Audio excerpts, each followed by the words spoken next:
Everyone remembers flying at a tilted angle looking for Dragon Balls in Budokai 3. Everyone remembers how it felt the first time they went Super Saiyan 4. But not everyone remembers that this game had a ton of what-if stories. In the Dragon Universe game mode, you play the whole Dragon Ball Z story from the perspective of 11 different characters. So if you pick Goku, you get to see most of the Dragon Ball Z story, but if you pick Yamcha, you straight up don't even go to Namek. The thing a lot of people skip though is that after your first playthrough with each character, new objectives will pop up, taking you into different routes triggering what-if stories. Some of these are good, some of these are more about fan service, which is also fine, but some straight up don't make any sense. And I think it's because this game had a ton of cut content. Like Future Trunks, for instance, was supposed to have a full story here. And maybe some of these stories needed that Future Trunks explanation in order to make any sort of sense. Instead, they still put them in the game just without that explanation. But there's no better place to start than with Goku himself. Goku's first what-if happens on Namek. He gets 3 different objectives, one of them is the main path, the other 2 are brand new stories. So first, instead of heading for the Frieza fight, we're gonna fly towards Cooler. Frieza!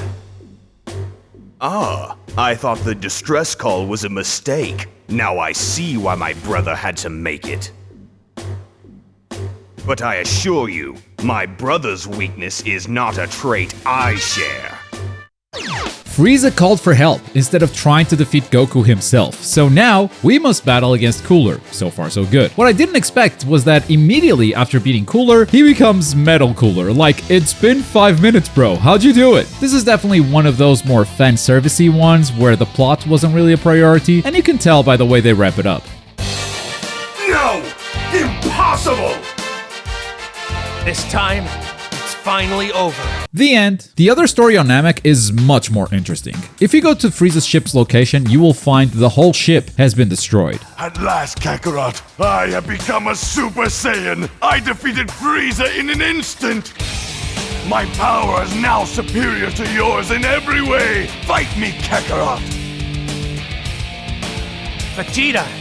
Okay, let's do it! If you've played Sparking Zero, they actually tell the story super well there. Unfortunately for Vegeta, this isn't my first playthrough, so Goku is gonna win in this one. I don't understand it. I am a Super Saiyan. I should be invincible. Mark my words, Kakarot. The day will come when I finally surpass you. I'll be waiting. What? A power level even bigger than... Yeah, power level bigger than Frieza. I wish the story actually ended there, but for some reason Budokai 3 felt like that wasn't cool enough, so they decided to add Cooler to the story. There's barely any dialogue this time around, so it really feels like they just shoehorned it in. How could I be so stupid? Why didn't I blow up your ship when I had the chance? Yup, that's it. Cooler is used in a lot of what-if stories on Namek. Vegeta can also run into him, for instance. What? This creature is even more powerful than Frieza. But how? You must be Vegeta. My brother Frieza told me all about you and your little friends. He doesn't go Metal Cooler here, you just get this cutscene when you defeat him. I have been defeated by a mere Saiyan? So you finally see what we are capable of. Say hello to Frieza when you see him again. And this is how most of Cooler's stories go in this game. Gohan has a similar interaction with him. Frieza? No, something's different. Death to all Saiyans. It's all super generic, but my favorite has to be this one from Piccolo. If you head to the red objective, you will fight Cooler and get another generic interaction, and eventually even fight against Metal Cooler as well. But if instead we head for Cooler's spaceship, we get a different cutscene. It doesn't have voice acting, but I'll do my best here. I sense a faint power level. Is it coming from that building? Yeah! You stupid weeds! You just messed with the wrong Namek!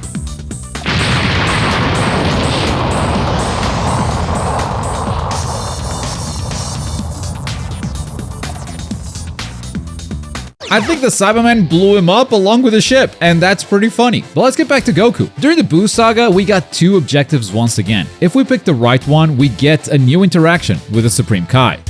Goku. Huh? Supreme Kai? What are you doing down in this realm? There's something that's been troubling me. I sense an eerie presence other than Majin Buu. Something very wicked. I don't sense anything that strange, but I'll watch out for it. Thanks, Supreme Kai. I hope it's just my imagination. Well, I'm going back to the Supreme Kai world. Take care of yourself. You still have to fight against Super Buu as Vegito and then get out from inside of his body as Goku, but that Supreme Kai cutscene triggers this next event. What's this? This evil energy! This could be even worse than Majin Buu! There's something strange over here too! Kakarot, I'll hold off Majin Buu. You go to the source of that energy. Remember, Vegeta, you're already dead. If you die again, you'll disappear completely. Be careful. I owe you one. Now let's do this. I've got to trace the source of this energy quickly, for Vegeta's sake! Okay, here I go! It's at this point that you can find the legendary Super Saiyan 4 capsule for Goku, totally optional but very easy to miss. Then if we head towards the objective, we find out that the energy source we felt belonged to Broly, who is, as usual, a man of few words. You! I know you! I see. You've been searching for me for a long time, haven't you? Kakarot! Kakarot! Of course, we had to use Super Saiyan 4 for this, I mean, we just got it. And when the battle ends, this dialogue didn't used to mean much to me, but now that we have a new Broly movie, it just hits different. Kakarot. Kakarot. I'm sorry that you had to live your life consumed by hate. It's a shame. Perhaps in another life, you and I can challenge each other as friends.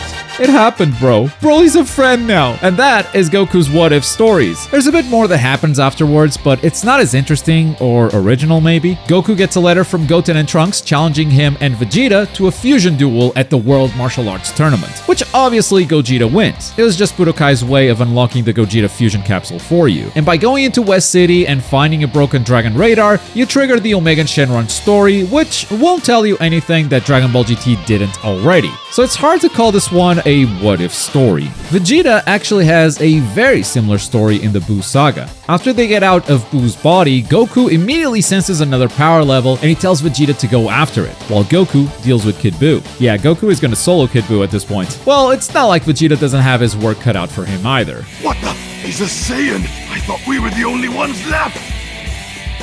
Kakarot! Kakarot! Kakarot! This story unfortunately doesn't really go anywhere, as we skip into more of a Dragon Ball GT theme next. Bulma is actually the one that triggers this. Oh, Vegeta! It's you! What in the world happened to you? A powerful new force is suddenly here on Earth. One like I've never sensed before. Bulma, do you know anything about it? It must be Goku. I heard about a new type of Super Saiyan. New type of Super Saiyan? What are you talking about? I'm not really sure. Super Saiyan 4, maybe? No, you can't be serious. Does this mean that I've been outdone by Kakarot yet again? I won't let him surpass me. He'll see that I'm still the Prince of all Saiyans. Well, there's no stopping you, but I think you'll want to come back to the house in a little while. What do you mean? What for? You're the one who's in such a hurry to fight Goku. I guess you'll have to wait and see. So yeah, from here we can go and fight Goku directly, or you can be a good husband and head to West City to see what Bulma was talking about. Vegeta! Perfect timing! I just finished! You talking about finished what? This! It's a miniature blood wave emitter. I hear Goku reached Super Saiyan 4 by exposing himself to these waves. What? This means that... You can reach it too! Super Saiyan 4! You're both Saiyans, right? If Goku can do it, there's no reason to think that you can't. But I am honored that you would give this to me. Well, I know how competitive you boys are. Vegeta's very lucky his wife is so smart, so he heads to Goku now with the Super Saiyan 4 capsule, and we get the duel that we never got to see in the show. Hey, Vegeta, I've been saving this as a surprise. Think you can fight me in my strongest form? What amazing power! But I won't lose. I am the Prince of all Saiyans! This being Vegeta's story, we win, of course, triggering the final cutscene. I knew you were strong. I've lost, Vegeta. You're the best. I've won! I've beaten Kakarot! I have waited so long for this day to come. Victory over Kakarot is finally mine! Sure it is, Vegeta. Sure it is. But let's move on to Piccolo, because they went kinda hard with his what-ifs. Basically, they made Piccolo the GOAT. He gets main character privilege here. And it all starts with Piccolo training with Goku after the Raditz fight. They don't say it explicitly, but it's implied that Goku survived the Raditz battle. So now Piccolo doesn't need to waste any time teaching Gohan how to fight, but he also has a better sparring partner since Goku stayed on Earth. Wow, you're really getting strong. Guess I still have a lot to learn. I know that wasn't your best, Goku. The Saiyans will be here soon. Push yourself harder. Gohan's what-if story kinda confirms this, as you can choose if you want to go and train with Piccolo and play through the canon story, or head towards Goku and play this same what-if. Thanks to this, Piccolo is much stronger now and doesn't die to Nappa. He actually goes toe-to-toe with Vegeta, but I think he still dies in the end anyway. But how? I am the Prince of all Saiyans, humbled by a clown! Gohan, you are the only one to ever call me friend. Farewell. We skip to Namek, and Piccolo can meet Cooler like we talked about, but he can also go up against Final Form Frieza. The outcome isn't very different though, as he barely deals any damage, so we assume Goku still took care of things in the end. To me, the Android Saga is when we get the best writing for Piccolo. If we head to Baba's place, the story changes dramatically, thanks to something really small. Ho ho ho, what's this? The great Demon King Piccolo has come to have his fortune told? I just came to see if you knew who that strange power that just appeared belonged to. Let me look into it.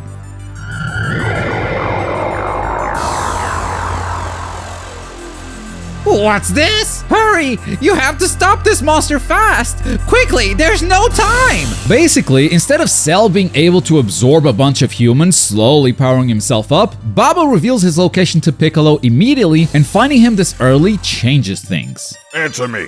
Why have you come back from the future? Why? In order to absorb Android 17 and 18 and achieve my perfect form, that's why. When I do that, I will be the ultimate power in the universe! And so Cell absorbs the androids, but that's a rushed evolution. Yes, he becomes Perfect Cell, but he's definitely a weaker Perfect Cell than we saw in the show. It's a version of Perfect Cell that Piccolo is actually able to handle. Impossible! No choice but retreat! You do well not to underestimate me again. Goku, the rest is up to you. Goku still has to finish the job, but this Cell is a lot less scary. The Buu Saga is a lot less interesting for Piccolo, I would say. The Supreme Kai lets Piccolo know what's going on with Babidi and Majin Buu before the World Tournament, and so Piccolo decides to take action immediately. According to the Supreme Kai, Babidi is using his powers to control Dabura, the king of the demon world. Goku and the others will need all of their strength to defeat Majin Buu. I'll deal with Dabura myself. This story really doesn't go anywhere, as it skips forward in time to the battle against Super Buu. But it also triggers the Broly part of the story, which is incredibly shoehorned this time around. Kakarot. Phew. I'm not sure I'll be able to finish this guy on my own.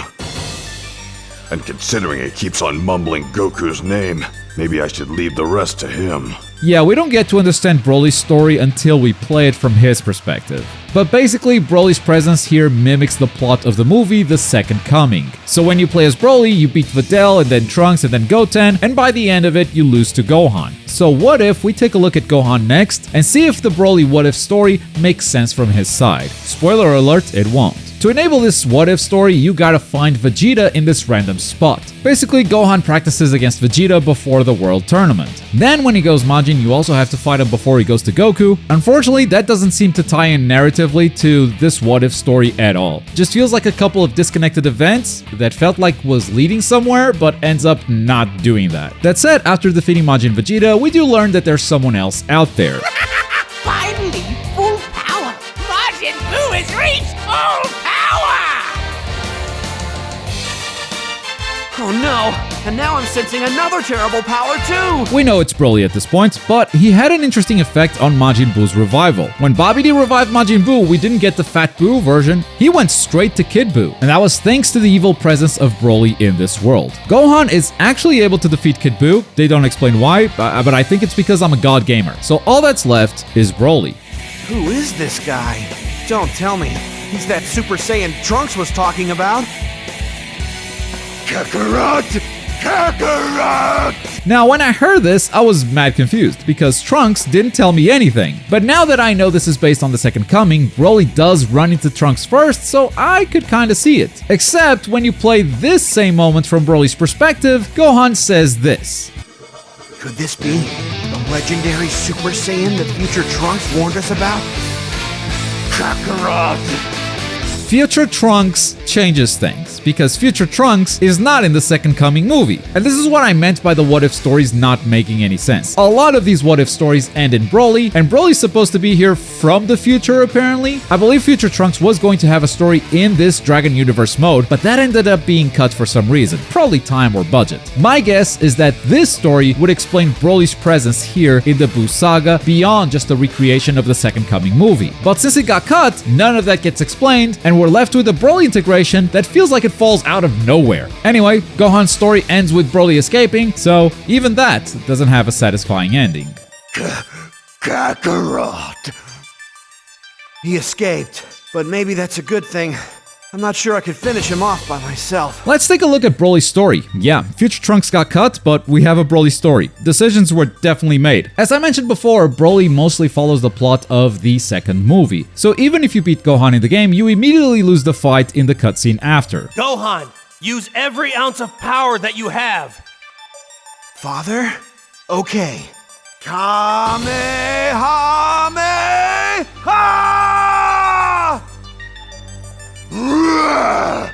Kakarot! However, in our second playthrough, we can trigger an alternate story. Instead of finding Gohan on the objective marker, we can find him in this random island. And by defeating him here, we will trigger a secret battle afterwards where Broly finally finds his real target. Kakarot!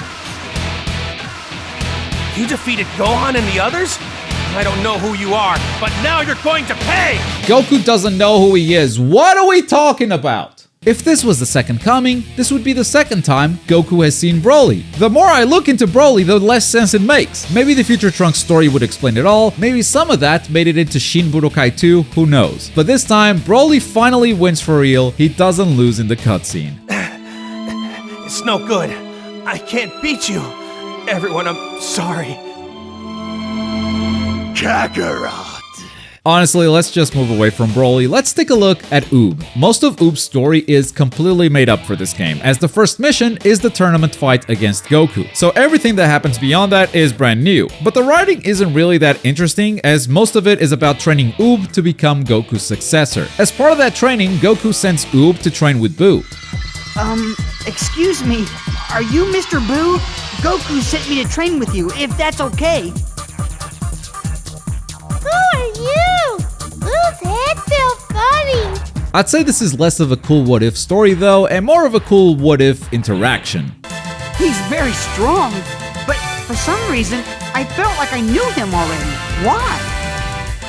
You'll understand one day, but for now, keep training. Goku has one more final training lesson, and that's where the Oob story usually ends. But on your second playthrough, you can head to the Kame house for some unique dialogue with Master Roshi that makes the story go further. Nice of you to come. How goes the training? Pretty tough? Yes, but Mr. Goku is very serious about making me stronger.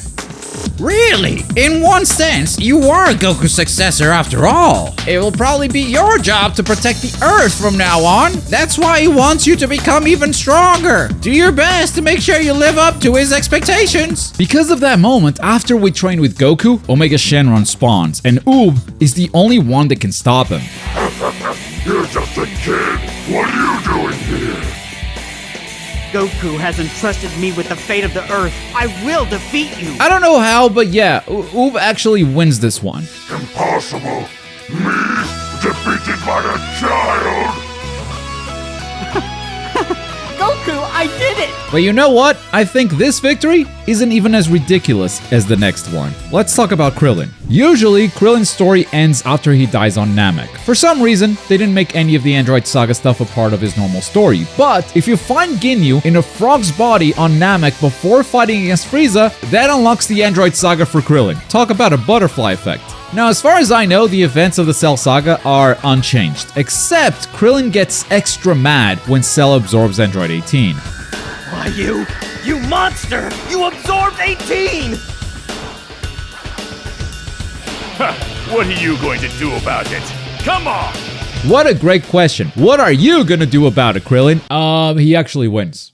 Why? Because he saw a frog. I don't know, dude. This one is beyond me. This is not possible! I am perfect!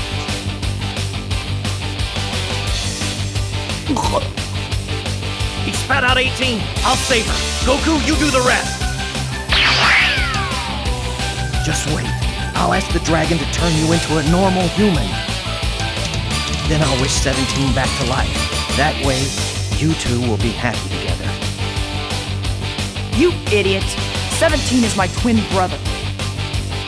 And if you think you'll win my heart with that lousy wish, guess again.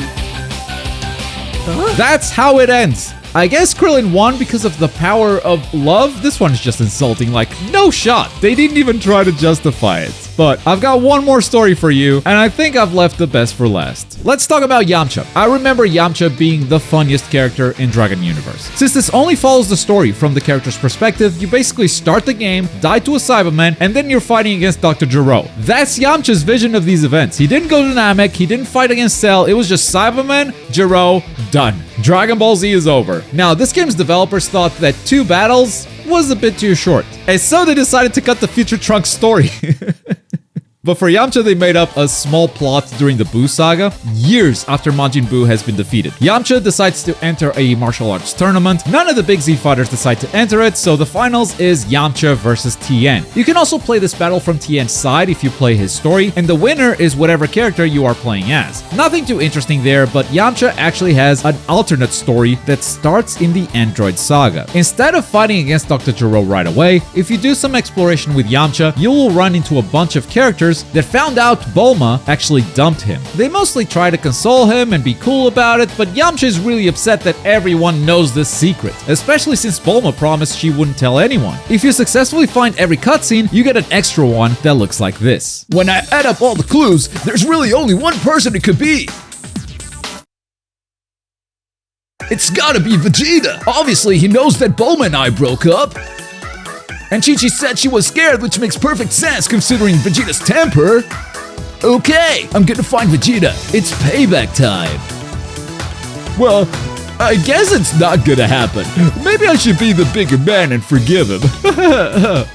But he never forgave him. So later, after the defeat of Majin Buu, instead of fighting against Tien in the tournament, you go up against Vegeta. Turns out Yamcha sent him a letter challenging him, and so Vegeta entered the tournament and the two of them meet in the finals. I'm a lot stronger than I was before. Time for a little payback, Vegeta. What's with all this confidence? And that leather, he's sure he can beat me. But what makes him think he can win with such a low power level?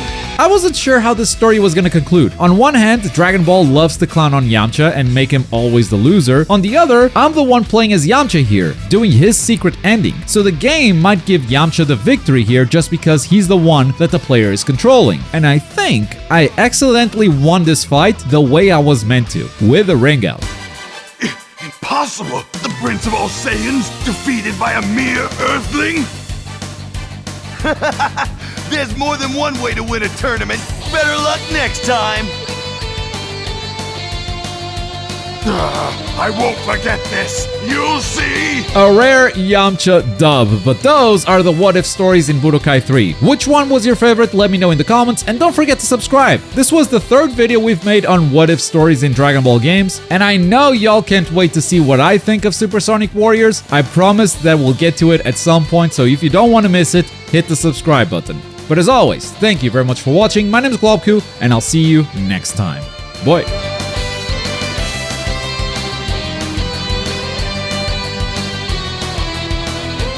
Metal cooler. What?